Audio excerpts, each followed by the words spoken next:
Bonjour, aujourd'hui je vais vous parler un peu des Waggler à bulbe, mais avant cela je vais faire un petit résumé de ce dont j'avais parlé dans ma vidéo consacrée aux Waggler. J'avais surtout parlé des Waggler droits et j'ai fait un petit ajout en parlant des Waggler étagés. Bon. Pour les Waggler droits, je vous ai dit qu'il y avait plusieurs matériaux pour les construire. Et je vous avais même fait un petit historique, vous aviez la plume de corbeau qui a été remplacée par le porc-épic, ensuite par la plume de paon, et aujourd'hui on voit des Waggler en plastique depuis de nombreuses années. Il y a également le bambou, je vous ai dit que, et le balsa. Pour ma part, je retiens deux matériaux pour la construction du corps des flotteurs, c'est la plume de paon et c'est le balsa. Je vous ai dit que personnellement, le plastique creux, je le réservais aux antennes. Puisque le plastique creux, en l'occurrence ici c'est un Waggler des Varel, en plume de paon avec une antenne en plastique creux, la lumière passe au travers et vous pouvez donc voir votre antenne, donc vous pouvez discerner vos touches. En l'occurrence c'est un 5 AAA, donc 5 fois 0,80. Je vous ai expliqué également que pour jouer sur la sensibilité d'un Waggler, d'une plume de paon, il fallait jouer sur le diamètre de son antenne. Ainsi, vous avez différents diamètres d'antenne pour vous adapter à la météo, mais également à l'èche que vous employez et pour obtenir une certaine sensibilité ou une flottabilité au détriment de la sensibilité. Bon. Je vous ai également fait part du fait que les flotteurs en plastique, en l'occurrence ici ce sont des Drenan Crystal, ceci ce sont des VisiWag, donc c'est une version plus fumée des Waggler Crystal.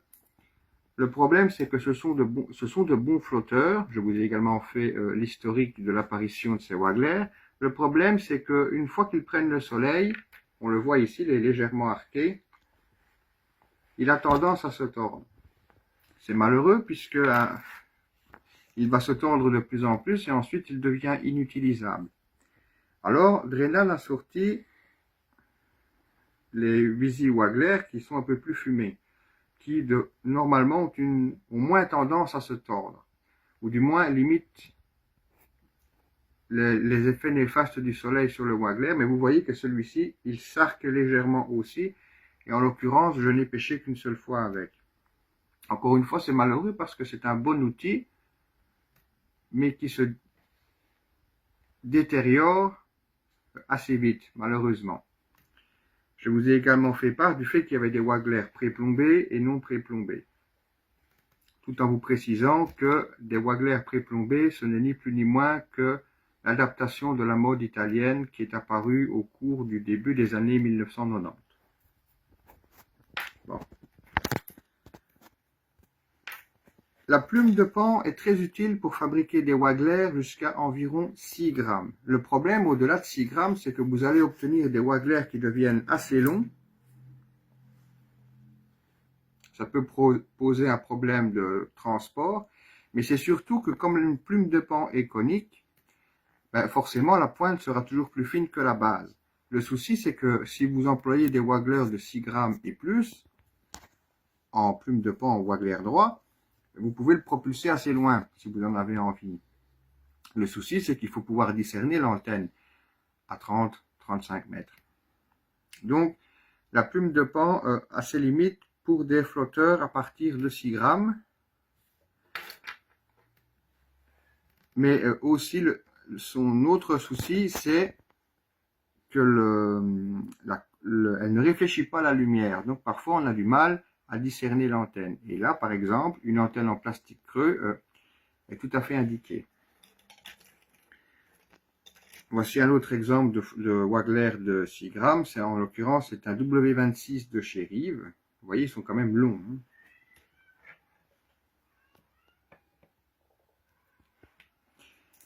Alors,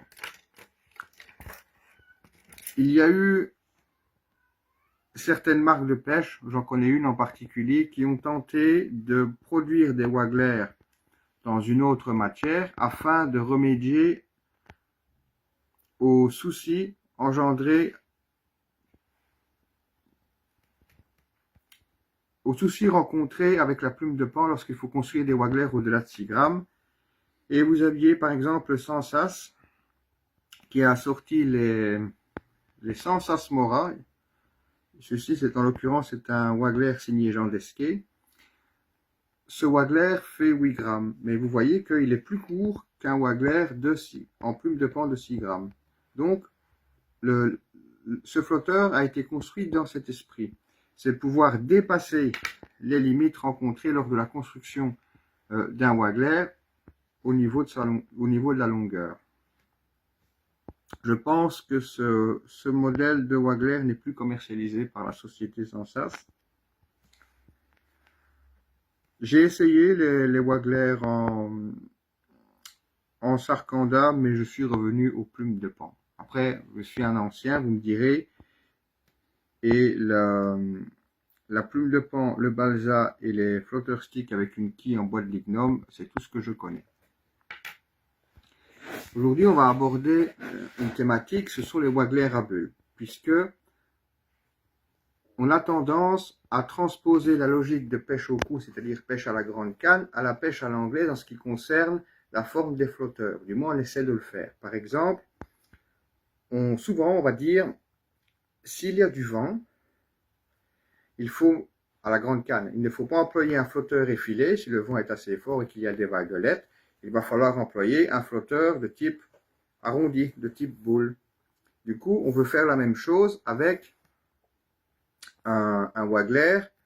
On va vous dire par exemple, ne prenez pas ce genre de flotteur lorsqu'il y a du vent, donc c'est-à-dire un waggler droit avec une antenne fine. On va vous dire, prenez un waggler à bulbe. En l'occurrence, ceci c'est un SPW03 de chez Garbolino. Je les ai achetés il y a quelques années. Est-ce que ça fonctionne vraiment comme ça, la pêche à l'anglaise? Par un vent très violent, des vaguelettes assez costaudes, vous pouvez le faire. Mais ce n'est pas toujours indiqué. Pourquoi? Il y a un abonné qui m'a posé une question en me disant « Mais pourquoi est-ce que dans la précédente vidéo, tu as dit que tu employais surtout des wagglers droits plus grands et plus longs ?» Eh bien, c'est justement pour ça. Imaginez que j'emploie ce flotteur pour pouvoir pêcher. En l'occurrence, ici, c'est un flotteur de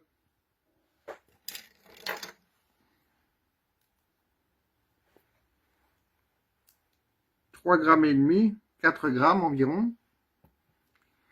Et je rencontre des vaguelettes. Et le vent fait doucement dériver mon flotteur. Bon. Le waggler étant un flotteur que vous ne fixez qu'à la base, vous allez quand même dériver puisqu'on arrive mieux à contrôler une ligne lorsque le flotteur a 2 points de fixation. Donc, logiquement, vous allez dire « Oh, ben je vais mettre un flotteur à bulbe ». Pas forcément. Pour contrer les effets du vent, vous allez, personnellement en tout cas, je préfère, c'est pour ça que je construis mes wagglers moi-même, comme ça j'ai une gamme entre guillemets plus large de possibilités au niveau de mes montages. Je vais employer un waggler de la même portance. En l'occurrence, ceci c'est le waggler que j'ai utilisé devant vous pour construire un insert peacock waggler. Il est plus long, entre guillemets, que la version d'origine, pour le même poids. Pourquoi? Parce qu'il est plus fin. Donc, pour avoir le même poids, je suis obligé de prendre de la longueur. Et ça va m'aider. Pourquoi ça va? Cela va m'aider. Pourquoi? Parce que lorsque vous noyez votre bannière quand il y a du vent, qui est une action indispensable, vous noyez le fil qui passe ici, en dessous du flotteur, d'une profondeur qui va être égale à la longueur du waggler. Donc, c'est-à-dire que vous allez soustraire davantage la bannière aux effets néfastes du vent. et comme le point de gravité est plus bas parce que le flotteur est plus long, eh bien vous obtiendrez à poids égal une meilleure stabilité du flotteur. Si ça ne va pas, à ce moment-là, je vais continuer dans ma logique en employant des wagglers plus longs,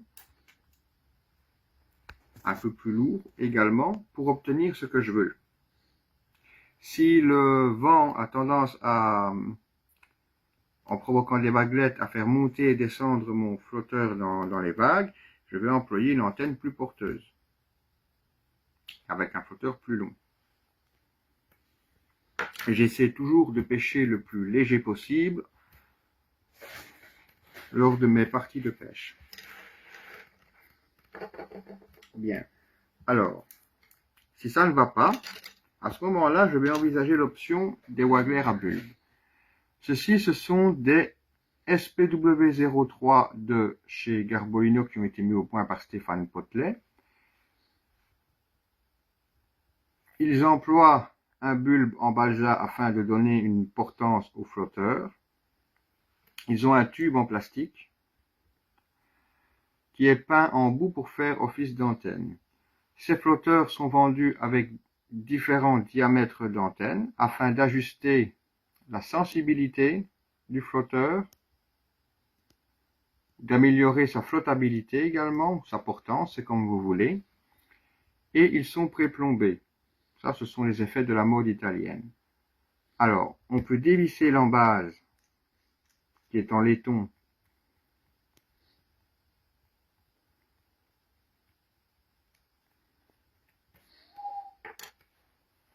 afin de venir enlever ou ajouter une rondelle. Ça peut être utile. Personnellement, je ne suis pas habitué à le faire puisque je pêche beaucoup à la mode britannique pour la pêche à l'anglaise. Et ça a un certain intérêt, surtout si vous pêchez, je dirais, en concours. Imaginez que vous pêchez sur le fond et que vous rencontrez un courant de fond qui fasse dériver votre ligne un peu trop vite à votre goût. Eh bien, à ce moment-là, qu'est-ce que vous faites?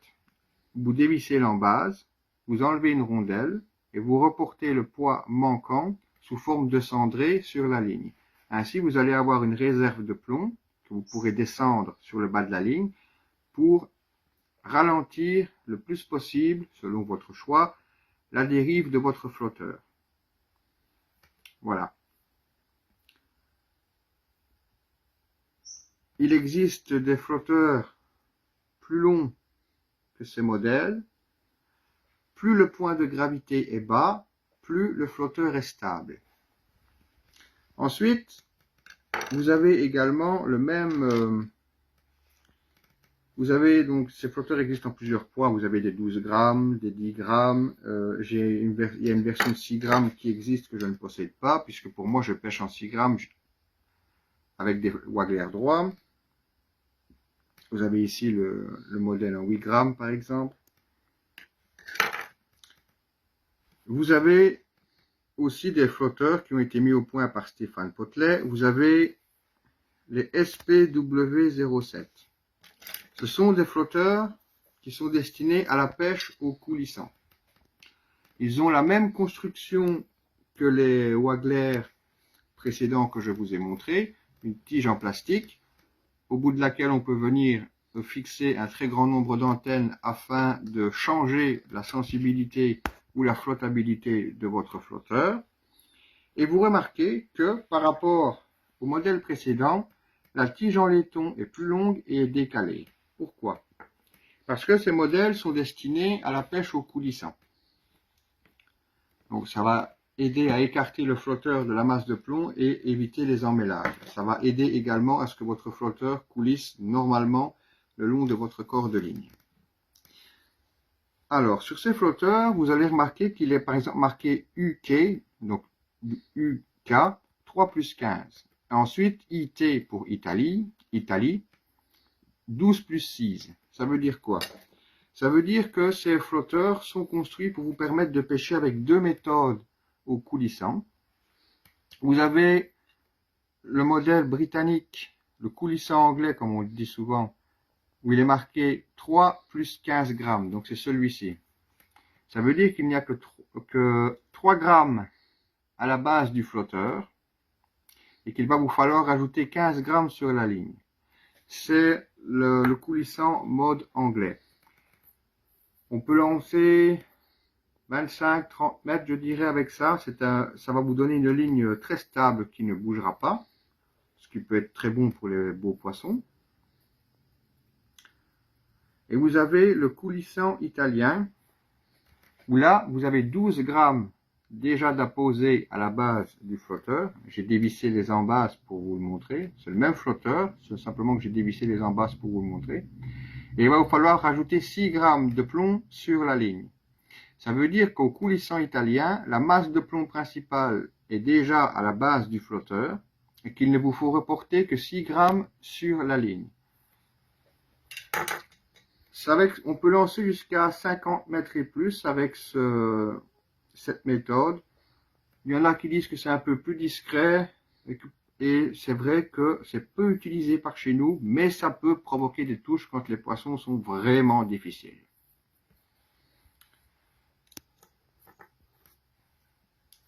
Et c'est toujours le même principe. La tige en laiton, si elle veut bien, ben voilà, peut se dévisser. Et vous pouvez venir enlever des rondelles en laiton, si vous le désirez, pour ajuster le poids comme vous le voulez.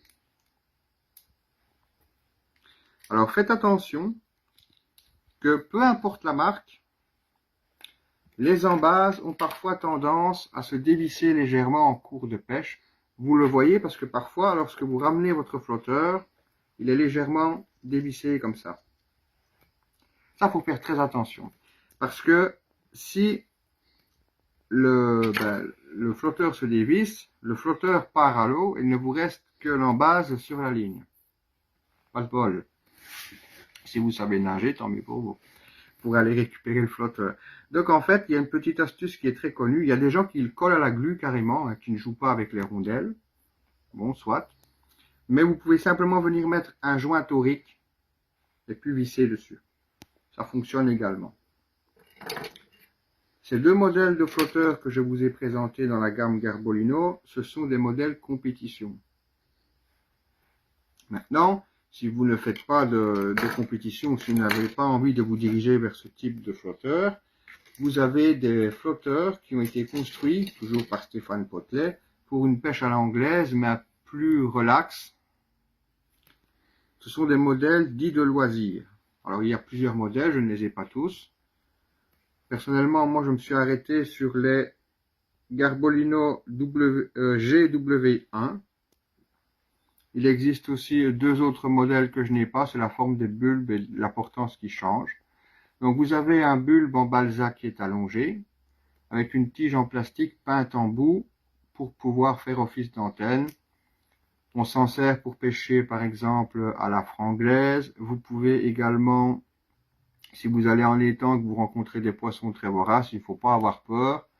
Moi-même dans un étang, et je l'ai vu chez d'autres camarades également, vous avez des gardons pas plus grands que ça qui vous arrivaient à enfoncer une antenne qui n'était même pas pré-plombée. Donc, ils font le travail. Alors, sur ces flotteurs, ce que j'aime bien, c'est qu'il y a un standard, c'est que, vous voyez qu'il est toujours marqué plus 1. Ça veut dire que peu importe le flotteur, parce que c'est toujours 1 gramme de plomb qu'il faudra rajouter sur la ligne. Et ça, c'est bien. Pourquoi c'est bien? Parce que vous pêchez en loisir, vous mettez une attache sur votre corde de ligne, hein, avec une agrafe, vous clipsez un flotteur, vous mettez 1 gramme de plomb sur la ligne. Ah, j'ai envie de lancer plus loin, il y a un vent assez embêtant qui se lève, je vais changer de poids de flotteur. Vous déclipsez simplement le flotteur de votre agrafe, vous en remettez un autre, vous n'avez pas besoin de rajouter des plombs sur la ligne, vous avez déjà le poids manquant qui est déjà en place sur votre corde de ligne et vous pouvez relancer immédiatement. Donc c'est assez utile. Il y avait déjà cette logique-là sur certains flotteurs. Je parle notamment des Drenan, puisque eux, normalement, l'olivette qui est enfilée ici sur l'embase peut être enlevée afin d'en mettre une plus légère ou une plus lourde. Et ensuite, vous n'avez simplement qu'à réajuster le poids manquant sur la ligne. Ou alors, si vous vous débrouillez pour avoir toujours le même poids, c'est pareil. Vous clipsez simplement le flotteur dans votre attache adaptable. Vous avez déjà le poids manquant sur la ligne et hop, on relance immédiatement le flotteur sans se perdre dans des calculs de portance, rajouter un plomb, enlever un plomb. Parce que moi aussi, parfois, quand je pêche en loisir, je me dis, oh non, j'ai pas envie de changer de flotteur parce qu'il va encore falloir que je fasse ceci ou que je fasse cela. Bien, avec ce genre de flotteur, vous n'avez pas de problème. Ceci non plus. Comme je pêche beaucoup, comme le font les Britanniques, puisque mon nom en anglais, ça signifie quand même poêle, la poêle de cuisine ou la casserole, je ne suis pas du tout habitué à pêcher constamment, du moins, ou systématiquement, avec des poids pareils. Pourquoi? Parce que, outre-Manche, ces flotteurs sont faits pour vraiment lancer loin, ou alors amener assez vite la ligne et la masse de plomb au fond de l'eau dans de grandes profondeurs. Je ne suis pas habitué à le faire parce que, déjà, outre-Manche, nous avons des flotteurs à bulbe ou des flotteurs coulissants, mais jamais nous n'avons des poids aussi importants et nous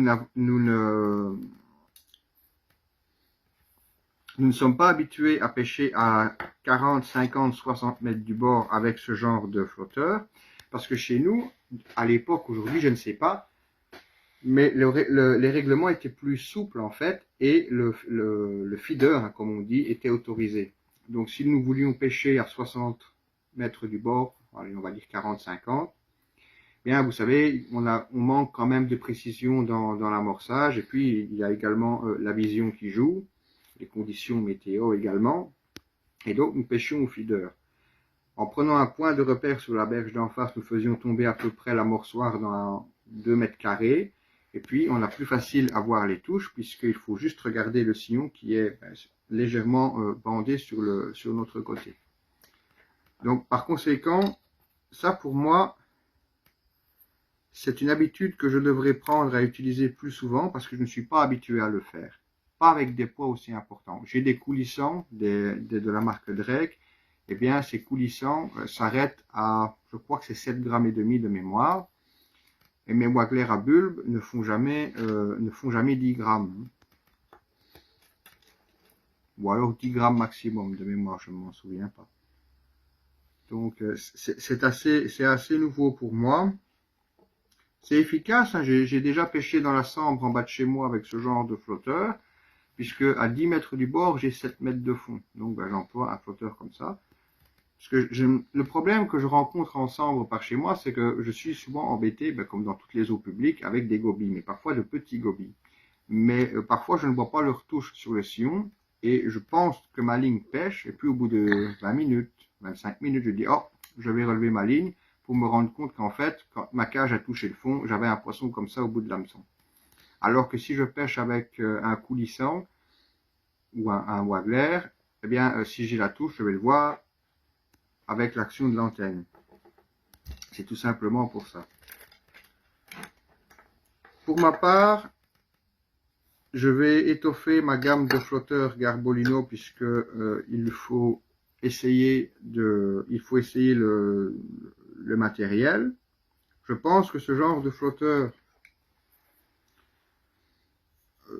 est adapté, me sera adapté du moins si je pêche là où l'anglaise est autorisée en concours, puisque je pourrai moduler ma ligne comme je le souhaite.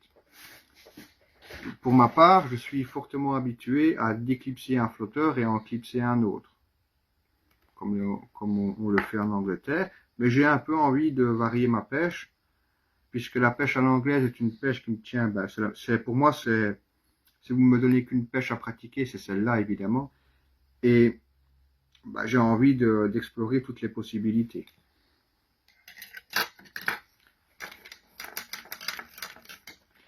Mais je n'en possède que quelques-uns que j'ai essayé. Il font le travail. C'est un produit qui est tout à fait adapté. J'ai déjà pêché en plein soleil avec ce genre de flotteur. Et ici, la tige ne s'est pas tordue. Donc ça, c'est un gros plus, évidemment. Puisque si la tige est tordue, le flotteur est mort.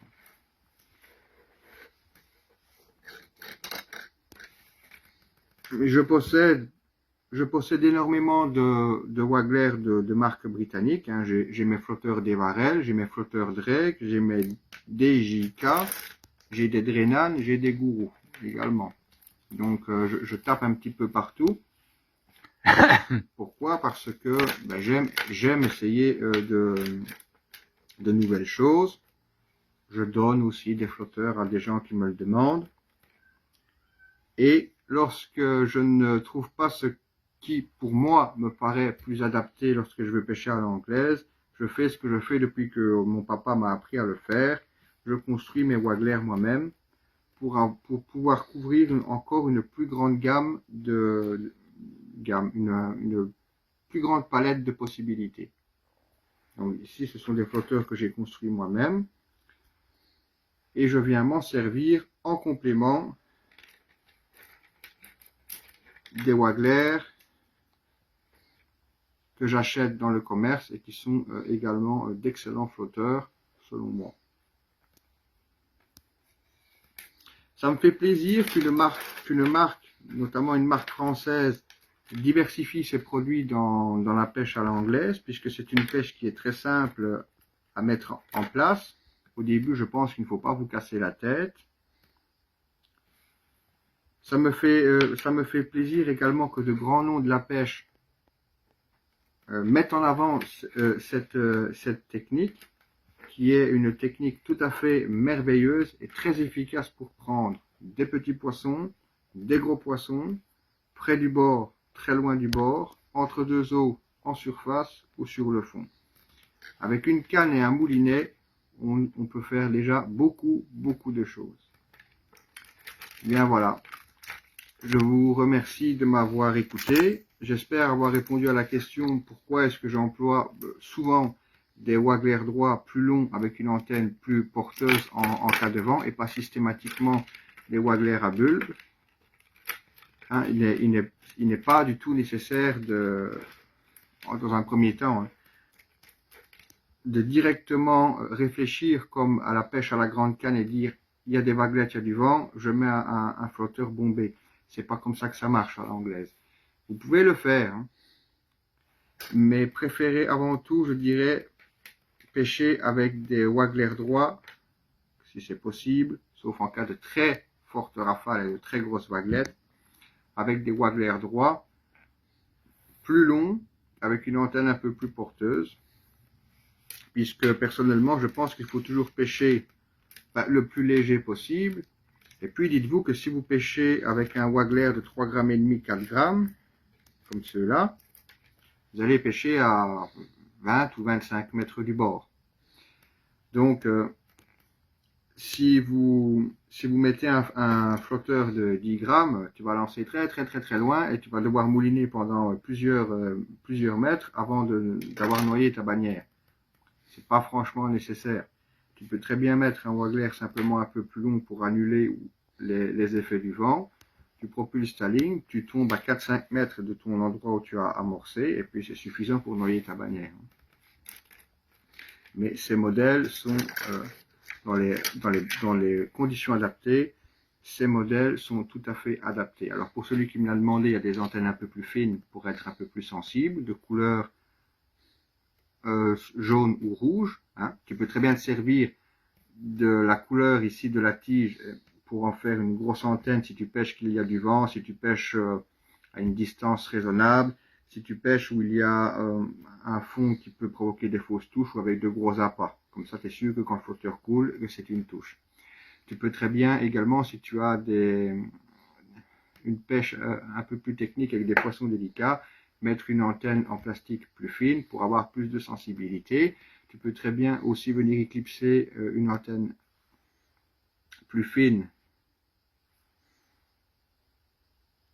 mais d'un diamètre un peu plus important que l'antenne la plus fine, je dirais tout simplement pour pouvoir ajuster la sensibilité de ton waggler. Et ces antennes sont en plastique creux, donc ça veut dire que la lumière passe au travers et que l'antenne va réfléchir la lumière. Donc vous pourrez discerner non je vais dire tu puisque je m'adresse à toi, tu pourras discerner l'antenne beaucoup plus facilement, puisque le plastique creux ainsi que la fibre de verre peuvent réfléchir la lumière, et c'est un très gros avantage dès lors que vous pêchez à une certaine distance de la rive ou que vous prenez de l'âge. Personnellement, je résous ce problème avec une peinture qui, lorsque la lumière tape dedans, je vous assure qu'on le voit très loin. Ça, c'est le waggler, c'est le Straight Peacock Waggler que j'ai fabriqué devant vous et que j'ai utilisé dans un étang pour pêcher les carassins. Je vous ai montré que ça fonctionnait, puisque lorsque je montre comment travailler un poisson au moulinet, j'avais ce flotteur. Donc il fait tout à fait le travail, comme je vous l'avais dit, hein, il ne faut pas paniquer. Donc voilà, je pense que c'est tout ce que je voulais dire. Et voilà pourquoi est-ce que moi, en premier, je vais utiliser des flotteurs plus allongés ou avec une antenne un peu plus porteuse avant de passer sur les wagglers à bulbe. Donc ici, j'ai des wagglers à bulbe de la marque c'est chez Drenan. Et vous avez, c'est ce que je vous expliquais, ils ne sont plus commercialisés. Mais Drenan avait sorti plusieurs modèles. Ce sont donc des wagglers avec un bulbe et une tige en pan très fine. Et vous voyez qu'il y avait plusieurs modèles. Eh bien, ce modèle est encore plus long que celui-ci. Il est un peu plus porteur, mais il est également, la tige en pan est également plus longue. Donc le flotteur est plus long. Pourquoi? Parce qu'en cas de vent ou d'eau agitée, vous placez le point de gravité plus bas dans l'eau, et donc le flotteur est plus stable. Et en l'occurrence, c'est un flotteur de 2 swan, c'est-à-dire de 3,60 g. Voilà. C'est pour cela que je vous expliquais qu'il n'est pas franchement nécessaire, systématiquement, de se ruer sur un waggler à bulbe, peu importe la marque. Lorsqu'il y a des vaguelettes ou du vent, pensez d'abord à utiliser un flotteur qui a la même ou plus ou moins la même portance, mais qui est plus long pour placer le point de gravité plus bas. Et à ce moment-là, si ça ne va pas, vous employez un flotteur à bulbe. Mais il ne faut pas que ce soit, je dirais, un réflexe systématique, puisque ce n'est pas la même logique que la pêche à la grande canne. Voilà. Bien, je vous remercie et je vous dis à bientôt pour peut-être une autre vidéo réponse. Si vous me posez une question, en l'occurrence c'était pourquoi est-ce que tu n'emploies pas des wagglers à bulbe lorsqu'il y a du vent et que tu utilises des wagglers droits, eh bien la réponse elle est là. Voilà, merci.